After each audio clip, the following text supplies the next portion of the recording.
Pero Romanos 8:26 aquí dice, victoriosos en Cristo.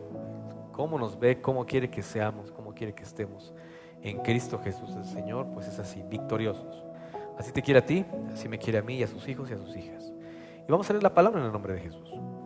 Y de la misma manera, también el Espíritu nos ayuda en nuestra debilidad, porque no sabemos orar como deberíamos, pero el Espíritu mismo intercede por nosotros con gemidos indecibles.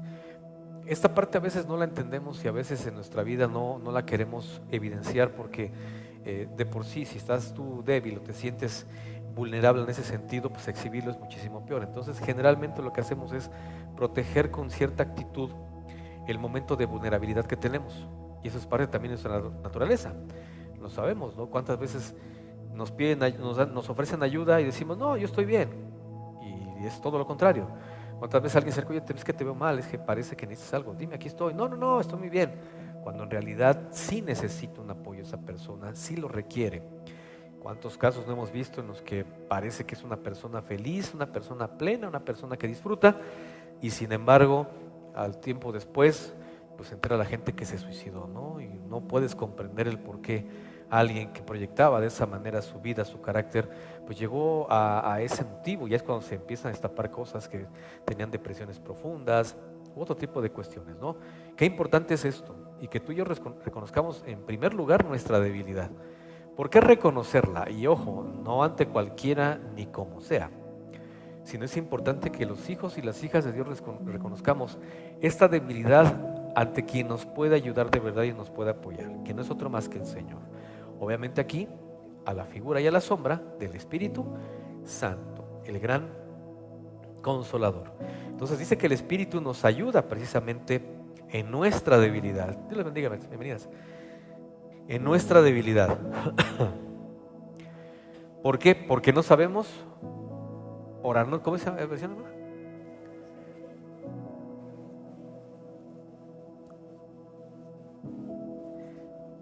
Entonces, dice aquí el apóstol Pablo que en esa debilidad no sabemos pedir.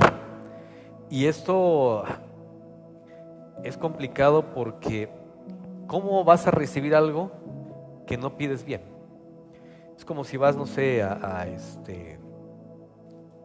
la carnicería y le pides, me da carne molida. ¿De cuál crees que te den? Tú pides carne molida, dame medio kilo, dame un kilo. Te lo despachan, la ves media blanca, dice, oiga, pero es que es de cerdo. Ah, es que usted no me dijo que quería de res. Qué importante es que seamos claros en lo que pedimos. Qué importante es que seamos claros en las cosas, sobre todo con Dios. Porque va a ser mucho más eficiente y efectivo el hecho de que nosotros tengamos esa comunicación directa con Dios y clara. ¿No crees que Dios sabe cómo te sientes? ¿Cuál es tu problema? ¿Cuál es tu debilidad? Por eso aquí en Romanos 8:26 habla precisamente el apóstol Pablo y se dirige a los romanos en ese sentido. Porque hay una característica que no nos podemos quitar mientras estemos aquí. ¿Sabes cuál es? Esto, debilidad. La característica principal de la carne, es decir, de nuestra naturaleza humana aquí, es la debilidad.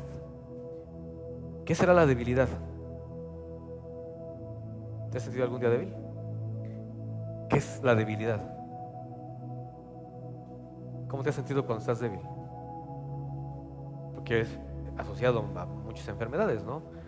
Y ahora inclusive la del COVID, una situación que se presentaba cuando la gente padecía el COVID y que fue secuela post-COVID, era una debilidad increíble, que duraba bastante tiempo. O sea, la gente se quedaba dormida, la gente no tenía fuerza para hacer las cosas, la gente no tenía ánimo, la gente no quería, déjame dormir.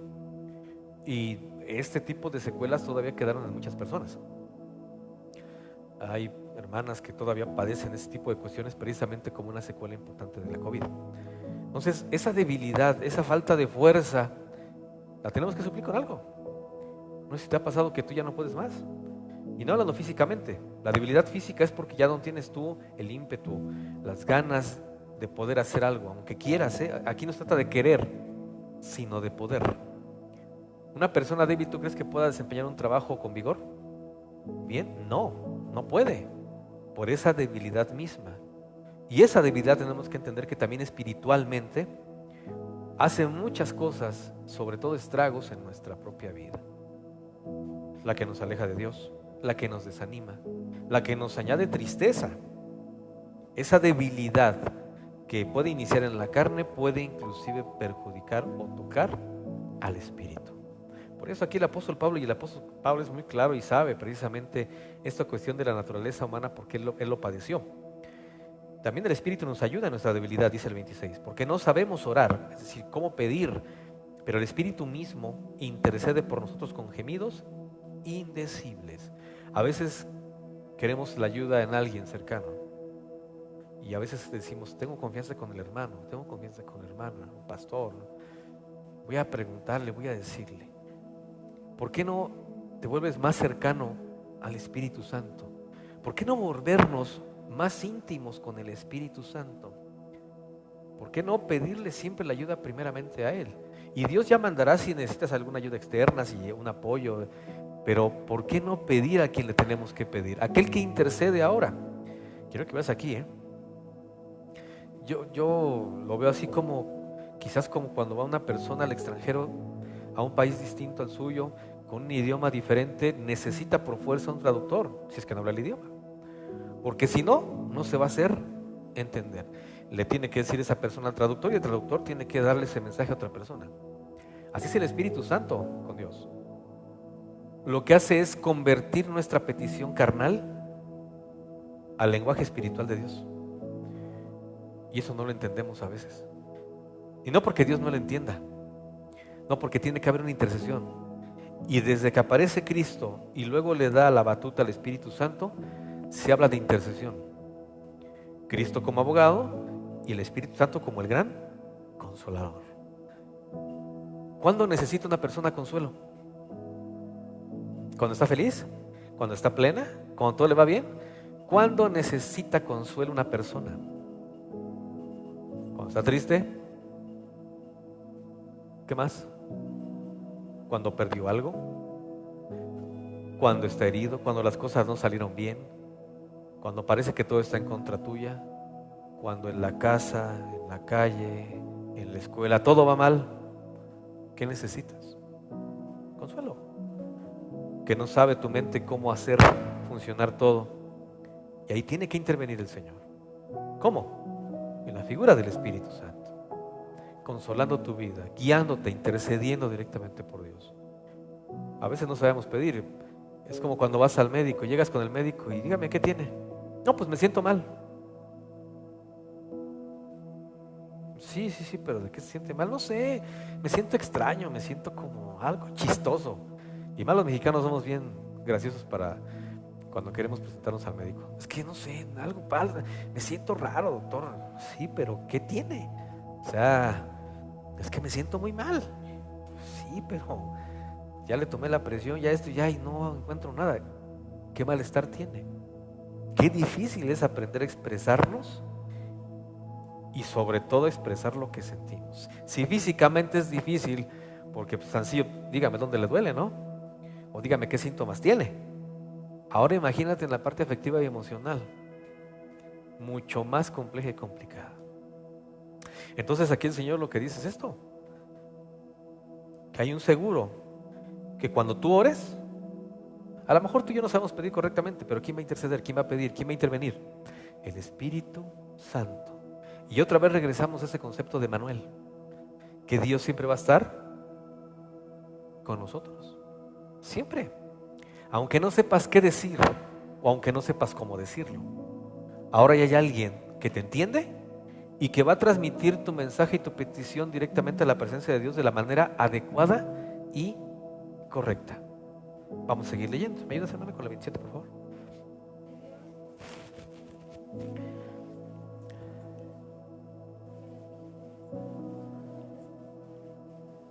Gracias. Y aquel que escudriña, ¿qué? Los corazones, Esa parte afectiva, que a veces le ponemos una corteza dura porque no queremos evidenciarnos que estamos débiles, que estamos cansados, que no nos interesa nada, que ya perdimos la motivación, muchísimas cosas. ¿Quién mejor que Dios para saber cómo está tu corazón y el mío? ¿No crees que lo sabe? Y aquí lo dice la palabra. Y aquel que escudriña los corazones sabe cuál es el sentir del Espíritu. ¿Sabe cómo te sientes? ¿Sabe cómo estás? Porque otra vez Dios está con nosotros. Y Dios lo sabe, Dios lo percibe. Es como alguien de tu familia, inmediatamente lo va a detectar, es que te veo mal, algo tienes, ¿no? No es normal eso, no es normal tu cara, no es tu facción, tu manera de actuar, de hablar. Algo te pasa, ¿qué necesitas? Pues imagínense el Espíritu Santo, cuanto más que escudriña el corazón, Dios apoyado por Él, no va a saber lo que nos pasa a nosotros. Dios no está ajeno, Dios no está en otro lado, está con nosotros, contigo, en los momentos más difíciles y más complejos, en los que tú piensas que estás más solo, más sola. Dios va a estar mucho más contigo. ¿Por qué? Porque lo necesitas. Y necesitas que alguien te interceda por ti delante del Dios Todopoderoso. Dice, ¿por qué Él intercede? Aquí quiero que veas, intercede por los santos conforme a la voluntad de... El Emanuel tiene que ver con la intercesión. ¿Qué es interceder? ¿Cómo podemos entender interceder? Cuando alguien intercede por alguien, ¿qué es interceder? Esta palabra la escuchamos mucho, pero ¿qué es interceder? Pedir a favor de alguien. ¿Qué otra cosa? ¿Qué será interceder? Nos tiene que quedar claro, porque el pastor no intercede, los hermanos no interceden delante de Dios. Para eso dejó una figura espiritual, que es el Espíritu Santo, que cumple dicha función. Y dice entonces la palabra que Él intercede por los santos conforme a la voluntad de Dios. Y quiero que veas esto, porque también aquí pega en lo que a veces nosotros decimos, no, pero es que yo les pedí a Dios y Dios no me dio otra cosa. ¿Cómo es posible? Porque hablas de una cosa, que el Espíritu Santo intercede por nosotros, pero ¿conforme a qué? La voluntad de... ¿Te has preguntado algo? La voluntad de Dios para ti, ¿cómo es? ¿Cómo será la voluntad de Dios para ti? ¿Buena? ¿Mala? ¿Regular? ¿No me pela? ¿No me hace caso? Yo he escuchado hermanos que lo tienen ese concepto, de verdad. ¿Cómo será entonces la voluntad de Dios para sus hijos e hijas? ¿Y sabes qué nos afecta de inmediato? Que lo pensamos con ese raciocinio humano y carnal. Y decimos, híjoles, no fui a la iglesia, no, Dios se enojó conmigo. Híjoles, ahora no diezmé, Dios se enojó conmigo. Híjoles, ahora me resbalé y cometí este pecado, Dios se ha enojado Obviamente que no le agrada el pecado, obviamente que no le agrada su obediencia, pero no quiere decir que eso nos excluya de la gracia ni la bendición de Dios. Sino entonces, ¿qué caso tendría que Dios estuviera con nosotros? Pero hay una cosa que debemos entender, que si le permites al Espíritu Santo escudriñar tu corazón y le permites interceder ante Dios por ti, debes de saber que no se va a hacer tu voluntad ni la mía. ¿Cuál es la que tiene que imperar? La de Dios. Y si tú y yo estamos conscientes que la voluntad de Dios es bendecirte, darte lo mejor, ¿no crees que aunque te cierre una puerta en la nariz es porque te ama? ¿No crees que si te niega algo es porque te ama? ¿No crees que si te manda por un camino diferente al que tú pensaste o proyectaste, no crees que es porque te ama? Y entonces entendemos la voluntad de Dios. Le dijo a Pedro, Pedro, cuando seas viejo, te van a llevar a donde no quieras ir y te van a ceñir. Y él a lo mejor pensó que ya viejito. No.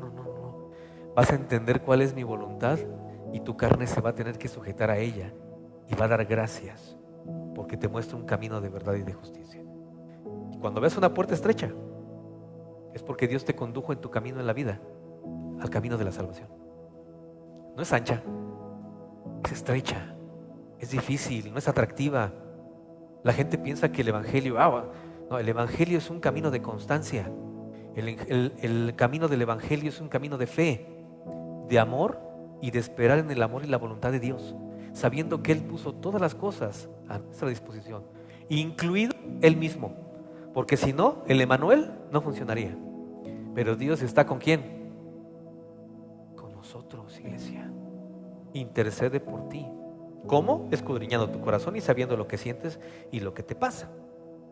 Y el 28 dice, y sabemos que para los que aman a Dios, todas las cosas cooperan para bien. Dice aquí en esta versión de las Américas. Esto es, para los que son llamados conforme a su propósito. Lee esta versión, hermana, el 28, por favor. Escucha.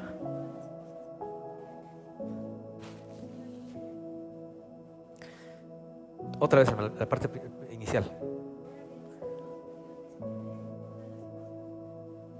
Dispone, gracias, todas las cosas, ¿para qué? ¿Para molestarte? ¿Para contradecirte? ¿Para qué? Para el bien tuyo y mío. Todas las cosas, dice todas, ¿eh? No quiero que veas que no excluye nada. Nada. Por eso cuando escucho hermanos a veces que dicen, no, pastor, es que yo creo que Dios no quiere que tenga un trabajo bueno, no quiere que yo tenga un buen carro. No, estás mal. Todas las cosas buenas, todas las cosas buenas las quiere para ti y para mí. Siempre y cuando, ¿qué? Lo amemos. ¿Y qué más? Hagamos su voluntad.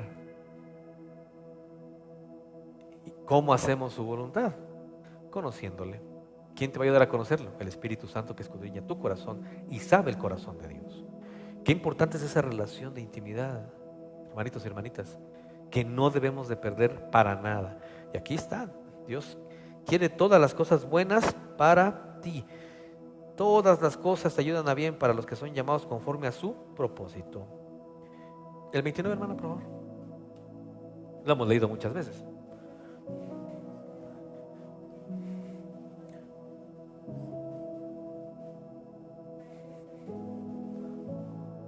Gracias. Dice entonces aquí la palabra. Habla de predestinación, ya lo hemos hablado también y hemos enseñado ese concepto de predestinación. Fuimos, antes de que fuéramos, destinados para hacer algo, escogidos para algo. Ya lo tenemos. ¿Qué más dice, hermano? El 29. Hasta ahí. A los que Dios conoció, un concepto que la iglesia tiene es que cuando aceptas a Cristo, es cuando el Señor te está conociendo. No, tú y yo lo estamos reconociendo. Pero ¿en dónde fuimos conocidos por Él? En los lugares celestiales, en la casa del Padre, antes de la fundación del mundo y de muchas cosas. Nos dice que fuimos destinados, fuimos antes que hubiera inclusive destino, iglesia. Dios ya tenía un plan para ti y para mí. Y ese plan incluía todas las cosas buenas para su pueblo, para sus hijos y para sus hijas. Ya nos conocía. No te conoció hace 10, 15, 20 años que dijiste, acepto, Señor. No, muchísimo antes, inclusive sin que tengamos esa noción del tiempo. Ese tiempo no bíblico, sino ese tiempo ni siquiera astronómico. Ese tiempo de la esfera espiritual, que es bien distinto. Pero bueno, ya lo veremos después. Sigue, hermano, otra vez con el 29.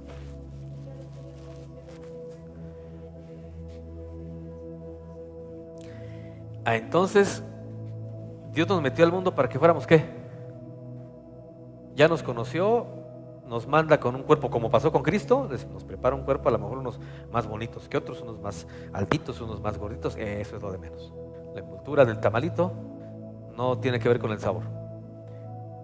Pero te preparó un cuerpo a ti y a mí y nos mandó a la tierra, ¿para qué?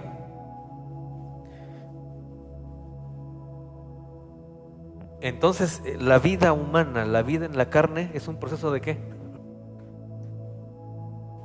Necesario, porque aquí vas a recordar de dónde vienes, quién eres y hacia dónde vas, viviendo en los sufrimientos de la carne, tal y como lo hizo Jesucristo, tal como lo hizo Él, igualito. Yo te pregunto, ¿Cristo fue transformado como hijo? ¿Pasó por esa transformación? ¿Sería necesario que fuera transformado? ¿Por qué ese sí? ¿Por qué?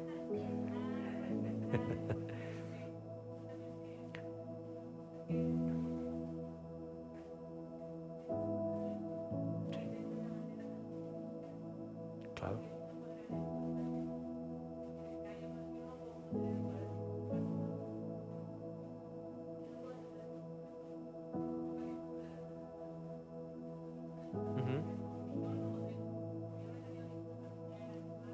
Claro.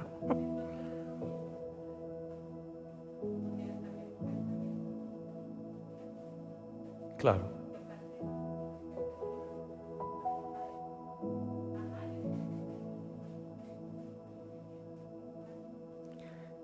Correcto. Si somos una creación bajo el pecado de desobediencia, ¿qué borra esa concepción pecaminosa con la cual venimos en la carne? La sangre de Cristo, ¿no? Muy cierto. Y por eso Jesucristo recalcó y remarcó: yo soy el camino, la verdad y la vida. Porque tuvo que aprender precisamente esa verdad obedeciendo la voluntad de ¿quién? De su Padre, como dices. Sí, es cierto. La transformación de nosotros es entender precisamente esto. ¿Quién va a ser transformado como hijo y como hija de Dios? Porque dice, y les dio la potestad de ser hechos, dice otra parte de la palabra, ¿te acuerdas? Es decir, transformados para que se convirtieran en ¿qué? En hijos o hijas de Dios. Es decir, un proceso, que vamos a vivir aquí, en esta carne. Por eso dice el mismo Señor en la palabra: no todo el que me diga Señor, Señor entrará al reino de los cielos. No porque hayas hecho milagros, no porque hayas trabajado, no, eso no es garantía. La garantía que tenemos que presentar nosotros es de que hemos sido también ¿qué? Transformados. Si hemos entendido que hay una voluntad superior a la nuestra. ¿Y cuál es esa voluntad? La de Dios. Por eso Cristo vino a aprender obediencia. En este periodo tú y yo venimos a obedecer ¿a quién? No al pastor, a Dios y a su voluntad. ¿Y cómo la sabes? Conectándote con el Espíritu Santo en esa intimidad. Lo que hemos aprendido las últimas semanas: al Emanuel, al Dios con nosotros, el que no está ajeno, el que no está afuera, el que no, al que está aquí, al que está en tu corazón, al que escudriña aquí. No dice que escudriña tus alternativas, o que escudriña alternativas, ¿no? O escudriña las circunstancias. No, ¿qué escudriña? El Espíritu Santo. Tu corazón, y sabe lo que en este momento estás pensando y lo que en este momento estás quizás necesitando. Y dice después: para que Él sea el primogénito entre muchos. Porque si ya Cristo pasó por esa transformación, ¿a quién va a presentar Cristo delante de su Padre como su hermano? ¿A un hombre? No. ¿A quién va a presentar? A un hijo que diga: como yo, pasó su proceso, murió en la carne, resucitó en el Espíritu, y ahora hace tu voluntad, Padre. Y así nos va a presentar el hermano mayor con muchos transformados a través del proceso de amor de Dios, y utilizando ese mismo nombre que es el Emanuel. Porque si Dios no estuviera con nosotros, este proceso no se podría dar, aunque tengas al mejor pastor del mundo con las predicaciones más impactantes usando la palabra. No tendría ningún efecto, porque el poder proviene de Dios, porque el amor proviene de Dios, porque la misericordia proviene de Dios, y la salvación proviene de Dios a través de la sangre de su Hijo Jesucristo, y el consuelo proviene de Dios a través de la función del Espíritu Santo aquí en la tierra con nosotros. Sigue con el 30, hermano.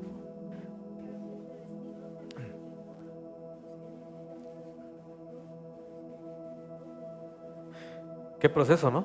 Es el proceso del Emanuel. Quiero que lo veas. El proceso de Emanuel, el que fuera necesario que ya Dios estuviera no descendiendo en una nube, no encendiendo una zarza, no metiéndose a los sueños. No. El Padre se manifestó de esa manera porque era tan grande su poder que no hubiéramos resistido. Pero sabía Dios que necesitábamos que Dios estuviera con nosotros. ¿Y a quién manda? A Jesucristo como hermano. Y yo estoy seguro que los hermanos tienen más confianza entre ellos que con los papás. Y así debe ser una familia. Es así debe ser. Aunque se desgreñen y se digan, no sé, lo que se digan, porque luego entre hermanos y hermanas. Pero esa relación es bien diferente que la relación padre-hijo. La relación de hermanos es bien diferente. Y entonces dice que a los que predestinó, a esos también, ¿qué hizo? Fue cuando te dijo: Ceci, ven, Luis, ven, Abel, ven, ahora ven. ¿Ya no te acuerdas? ¿Ya no te acuerdas? No, es que no me acuerdo. Vas a entrar al proceso para recordarlo. Vas a entrar al proceso en el cual recordarás de dónde vienes, quién eres y en dónde debes estar. Por eso nos llama, ven. Por eso el proceso quiero que veas desde que aparece Cristo. ¿Qué les dijo a los discípulos? ¿Qué les iba diciendo a los discípulos que llamaba? Vente, deja eso, yo te voy a hacer pescador de hombres. Vente, sígueme, ven, sígueme, ven, sígueme. ¿Eso qué es? Llamado, llamado. Un día llegó a tu vida y a la mía y dijo, ven, sígueme. Deja de perder el tiempo con esas redes, porque yo te voy a hacer pescador de hombres. Sí. Entonces, iglesia, no solamente es que te haya presionado, que también ya te llamó. Y después dice en el 30, y a los que llamó, a esos también, ¿cómo te justificó a ti y a mí? ¿Tuvo que haber qué? Sacrificio, ¿no? ¿No tuvo que haber sangre? ¿Y es quién la derramó? El primogénito, nuestro hermano mayor. Es necesario ver también la proyección de Cristo como esto, como nuestro hermano mayor. Necesitamos esa relación con Cristo como intercesor de nosotros, con nuestro Padre, y que está a su diestra. No hemos entendido esa tridimensión de Dios en la manera en que se proyecta para nosotros, para que se cumpla el Emanuel y Dios esté con nosotros. Porque si tú la riegas o yo la riego, ¿quién se presenta? ¿Qué proyección de Dios? El Padre. ¿Qué hace el Padre? Te regaña o te da una nalgada porque lo hiciste mal y no se te va a olvidar.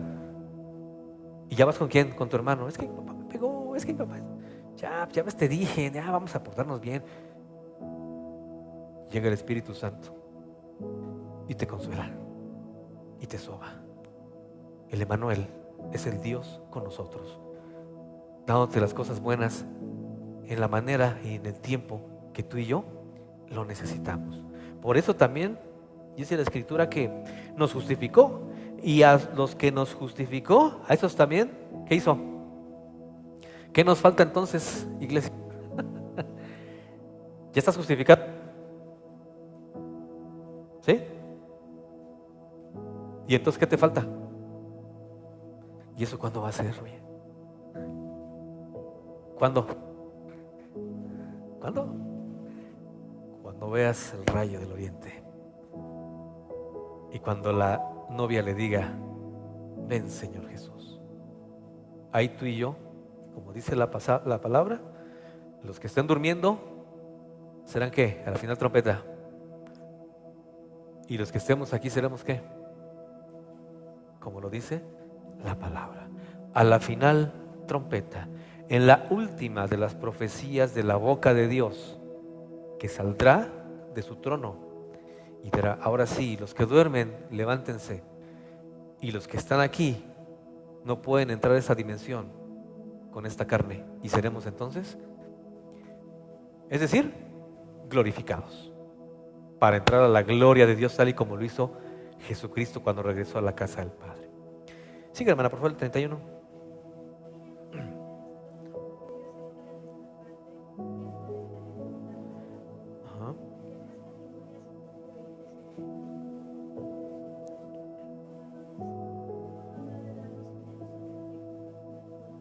Hasta ahí.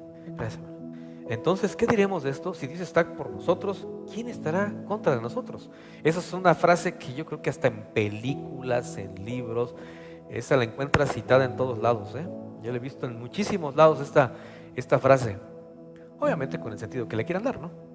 Pero a los hijos de Dios, a los que tenemos al Emanuel, a Dios con nosotros, debe ser una frase que nos dé eco y que refleje muchas de las cosas de las que tenemos que tener con Dios. Entonces, ¿qué diremos a esto? Si Dios está por nosotros, ¿quién estará en contra nuestra? El que no eximió, es decir, no escatimó ni a su propio Hijo, sino que lo entregó por todos nosotros. ¿Cómo no? Escucha lo que viene. ¿Cómo no nos concederá también con Él todas? Y regreso a lo mismo. ¿Cuáles cosas? Todas. ¿Te has preguntado cuáles son todas esas cosas? La iglesia se ha enfocado en lo espiritual y está bien, qué bueno. Pero ¿y la añadidura? ¿Dónde está la añadidura? ¿O por qué no se ha recibido esa añadidura como debía?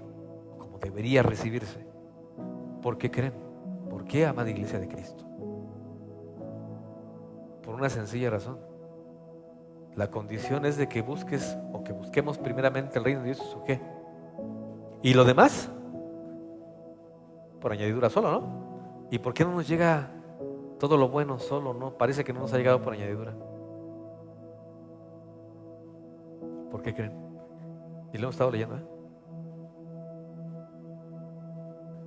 porque seguimos en esa parte del proceso. Y a lo mejor todavía nos falta. Y a lo mejor no hemos comprendido muchísimas cosas todavía, amada iglesia de Cristo, que necesitamos entender. Dios no quiere que en tu monedero tengas un peso solamente. Quiere que tengas suficiencia económica. A lo mejor dice, no te voy a dar un palacio, no. Te voy a dar una casa cómoda para que te puedas meter.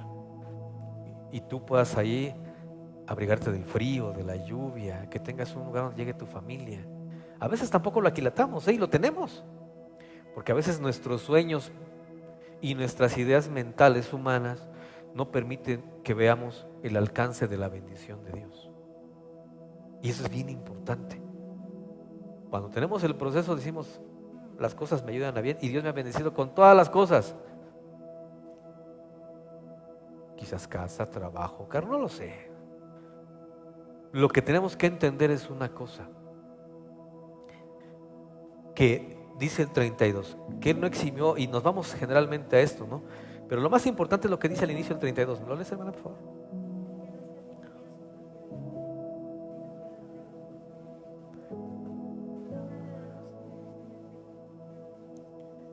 ¿Cuál sería la mayor riqueza de Dios como Padre? Los que somos papás lo sabemos. Su hijo. No era su mayor posesión. Era el tesoro más grande que tenía Dios, Padre. Y lo tuvo que mandar a morir por ti y por mí para que todo eso se cumpliera. Y era un proceso donde hubiera habido sangre derramada por un cordero que era su hijo. Dice, si no escatimó lo más hermoso, precioso, valioso que Él tenía, todo lo demás, ¿qué?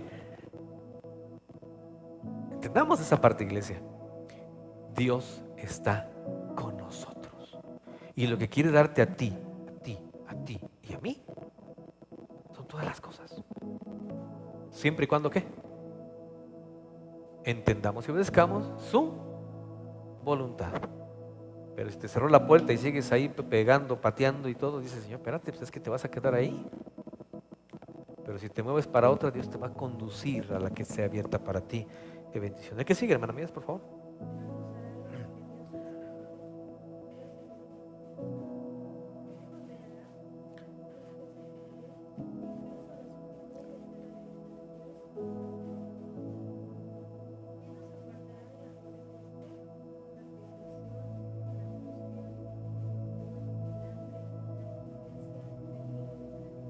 Hasta ahí. Gracias.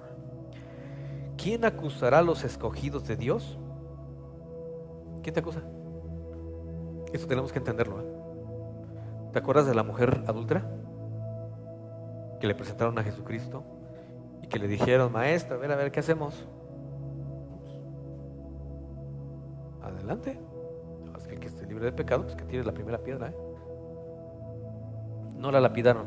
¿Y qué le dice Cristo a la mujer? Mujer, ¿quién te acusa?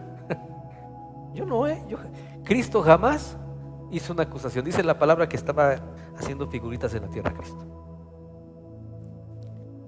Dice, ¿quién te acusa? No, yo tampoco. Vete y no peques más. Así es Dios en nuestra vida. Cuando tú y yo hemos pecado, ¿cómo te has sentido? No me contestes, obviamente. ¿Cómo nos sentimos después del pecado?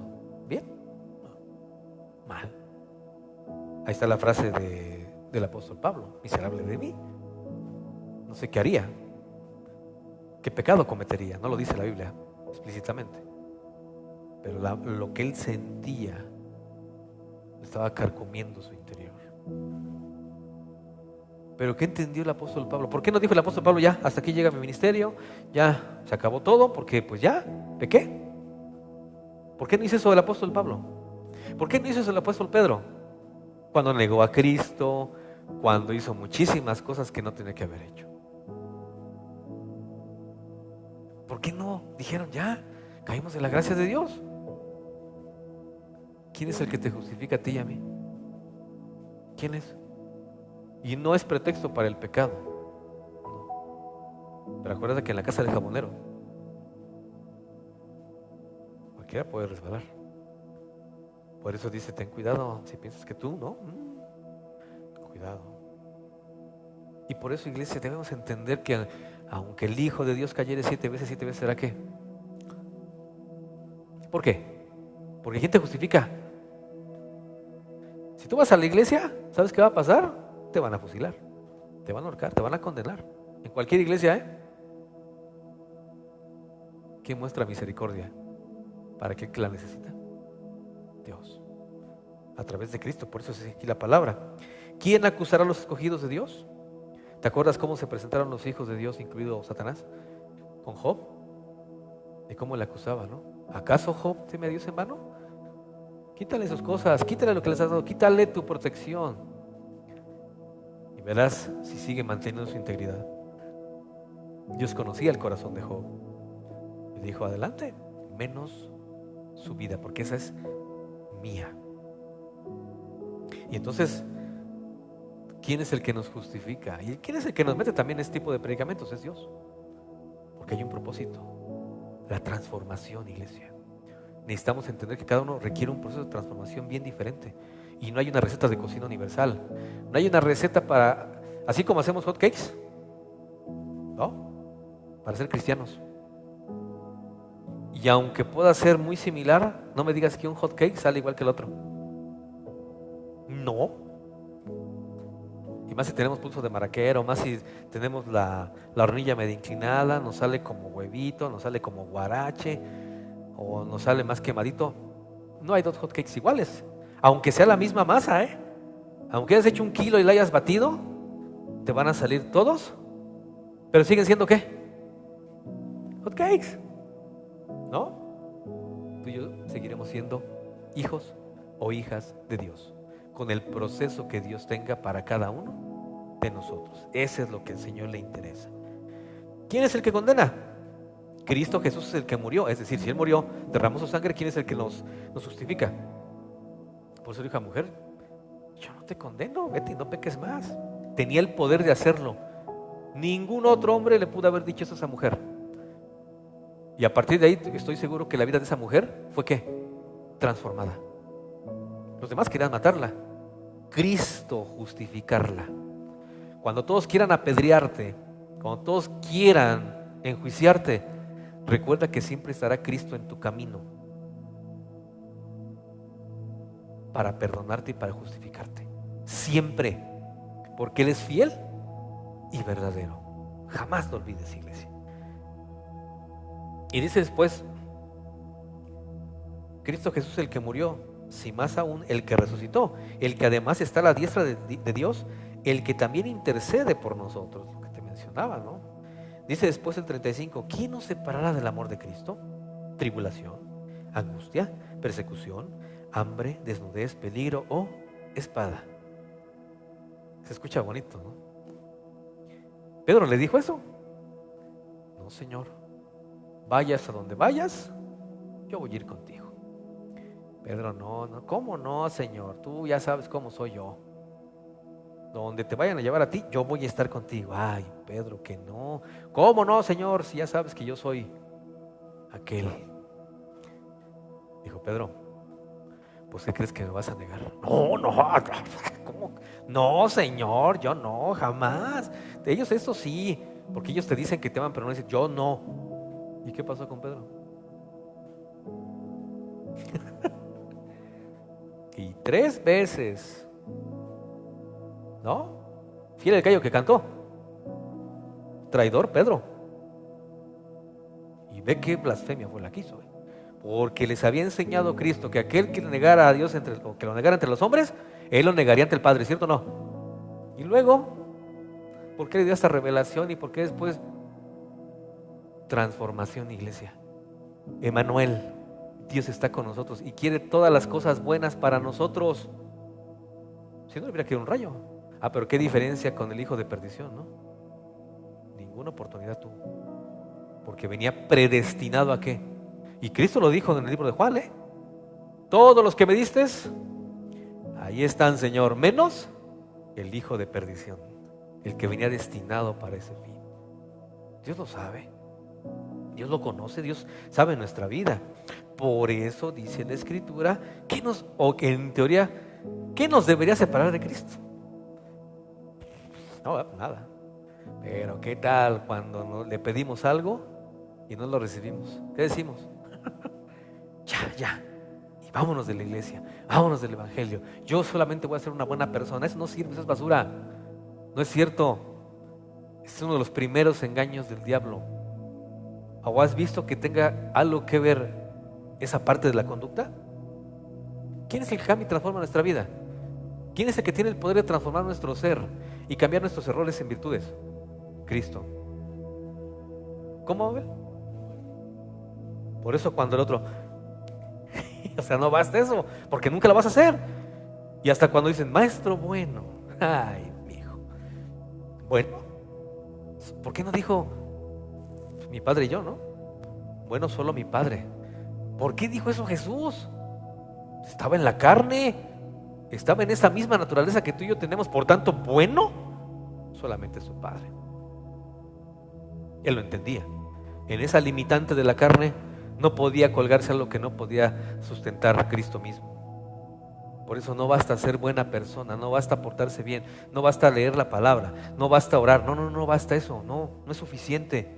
Se necesita una relación, se necesita al Emmanuel, al Dios con nosotros, para que te justifique, para que te levante, para que te consuele, para que te enseñe, para que te corrija. Y para que en todo eso se genere el proceso de transformación en nuestra vida, iglesia. Y eso solamente se da si Dios está con nosotros. ¿Te imaginas qué destino hubiera tenido Pedro, el apóstol Pedro? Si Dios lo hubiera dejado, ¿se pierde? ¿Sí? ¿Por qué Judas se ahorcó? ¿Por qué Judas se ahorcó? Porque él no se arrepintió. Y porque Dios entonces lo abandonó. ¿Y qué hizo? Lo que esto le mandó a hacer. Lo que el diablo tocó en su corazón. ¿Por qué Pablo, después de que cometió ese pecado, no dijo ya? ¿Por qué David, cuando le dan a escoger qué quieres? ¿Un castigo de un hombre o castigo de Dios? Dice, no, yo quiero que Dios me castigue, porque sé que del hombre no va a tener misericordia, pero Dios se apiadará de mí. Amada iglesia de Cristo, necesitamos entender al Emmanuel, al Dios con nosotros, y que nos hace todo eso precisamente para seguir un proceso. ¿De qué? De transformación, para ser hechos ¿qué? Hijos e hijas de Dios. Y no podemos hacerlo solo. Y no basta con que digas, yo hago esto, yo me porto bien, yo oro, yo ayuno. Va a decir Dios, ¿y tú quién eres? Yo no te conozco. Porque necesitamos intimidad con Él. Y en esta casa de Dios, o en cualquier lugar donde el Señor haya escogido para que su poder descienda, es donde se manifiesta esa relación. Y donde entonces el Emmanuel se hace presente, haciendo los cambios necesarios en nuestra vida. Sigue, hermana, por favor, adelante en la lectura.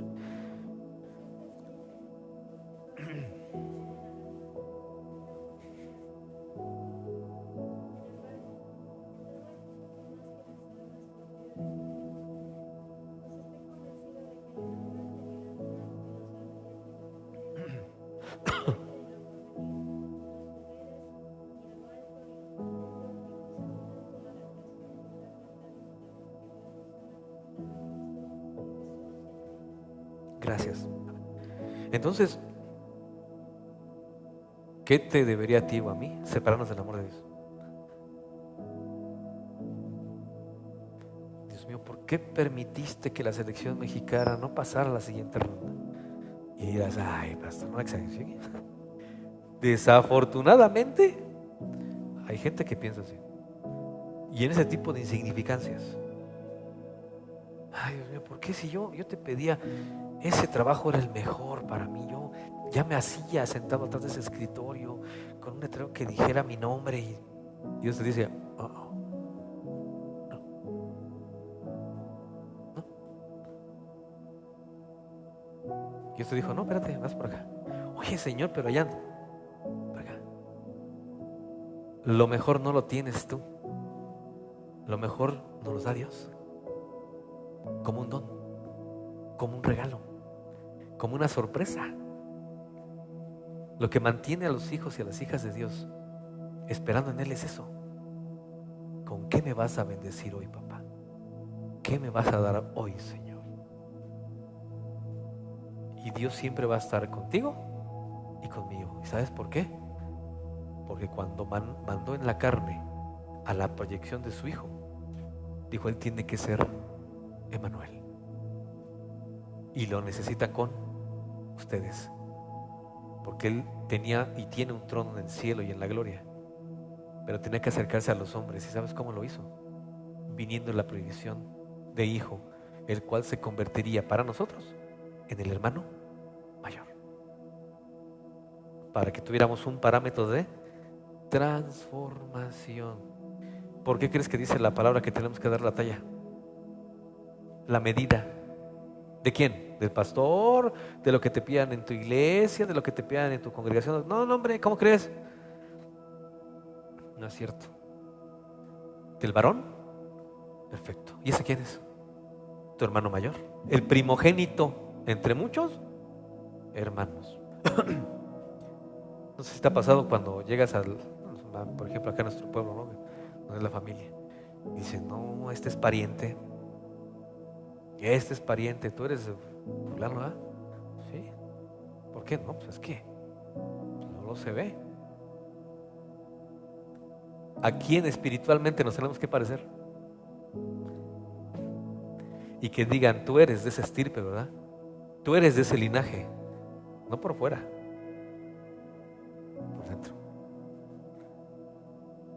Tú eres hijo de fulano, ¿verdad? Soy hijo de Dios. Proceso, iglesia. Dios con nosotros.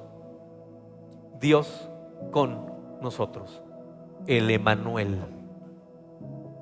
Garantizando la transformación de sus hijos y sus hijas. Y garantizando que ni la muerte, ni la vida, los ángeles, principados, el presente, ni el porvenir, ni nada de eso tenga el poder suficiente para qué? Para separarnos. Para que no rompa la relación del Emmanuel. Es decir, Dios con nosotros. ¿Qué nos debería separar del amor de Dios entonces? ¿Por qué terminamos separados de Dios? Porque aún no hemos comprendido esta parte, iglesia. Y que lo que Dios quiere es estar siempre con nosotros. Hasta el fin del mundo, iglesia. Es decir, cuando todo esto se ha transformado, tal y como se lo reveló al apóstol Pedro en una de sus cartas. Así que, amada iglesia de Cristo, nunca olvides que Emmanuel, que el Dios con nosotros, siempre estará contigo para darte las mejores cosas y todas las cosas que Dios ha preparado para ti y para mí. Que Dios te bendiga mucho. Inclina tu rostro.